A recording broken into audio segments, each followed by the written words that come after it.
Britain की महारानी Elizabeth second का गुरुवार को 96 साल की उम्र में निधन हो गया।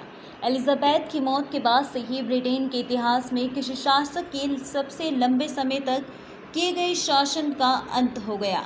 उनके 70 साल के शासनकाल में ब्रिटेन में 15 प्रधानमंत्रियों ने अपनी सेवाएं दी। इसमें विंस्टन चर्चिल से लेकर मार्गरेट थैचर और बोरिस जॉनसन से लेकर लिज ट्रस तक शामिल हैं। एलिजाबेथ की जगह अब प्रिंस चार्ल्स बतौर राजा सिंहासन पर बैठेंगे। हालांकि महारानी के सिर पर जो कोहिनूर हीरे वाला ताज था वो उन्हें नहीं मिलेगा। इस साल की शुरुआत में महारानी ने खुद ही घोषणा करके सब कुछ साफ कर दिया था। उन्होंने कहा था कि प्रिंस चार्ल्स की पत्नी कैमिला को ये ताज दिया जाएगा। प्रिंस चार्ल्स जब सिंहासन पर बैठेंगे उस समय कैमिला क्वीन कंसोर्ट बन जाएंगी। इस दौरान कैमिला को रानी माँ का प्रसिद्ध कोहिनूर ताज सौंपा जाएगा। कोहिनूर को दुनिया का सबसे मशहूर हीरा कहा जाता है। ये मूल रूप से आंध्र प्रदेश के गोलकोंडा खनन क्षेत्र से निकलता था। पहले ये 793 कैरेट का था, लेकिन अब 105.6 कैरेट का ही रह गया है।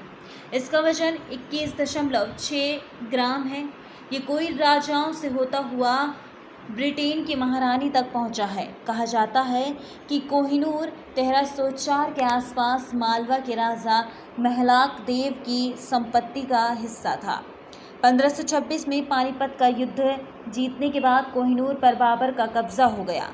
तब 186 कैरेट के रहे हीरे को बाबर हीरा कहा जाने लगा। इसके बाद 1939 में ईरानी शासक नादिर शाह ने दिल्ली के शासक मोहम्मद शाह को हरा दिया। उसने शाही खजाने को लूट लिया, जिसमें बाबर हीरा भी था। नादिर शाह के पोते शाहरुख मिर्ज़ा, नादिर शाह के सेनापति अहमद अब्दाली और फिर अब्दाली के वंशज शुजा शाह के पंजाब के सिख राजा महाराज रणजीत सिंह तक कोहिनूर पहुंचा। रणजीत सिंह कोहिनूर हीरे को अपने ताज में पहनते थे। 1839 में उनकी मौत के बाद हीरा उनके बेटे दलीप सिंह तक पहुंचा। 1849 में ब्रिटेन से हार के बाद महाराजा को कोहिनूर इंग्लैंड की महारानी को सौंपना पड़ा।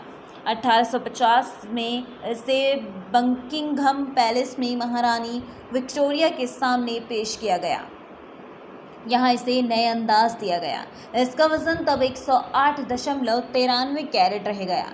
ये रानी के ताज का हिस्सा बन गया। अब कोहिनूर का वजन 105.6 कैरेट है। आज़ादी के बाद भारत के कोहिनूर की वापसी का प्रयास किया, लेकिन इंग्लैंड ने उसे अस्वीकार कर दिया। तो ये थी कहानी कि महारानी एलिजाबेथ को कोहिनूर का ताज कैसे मिला।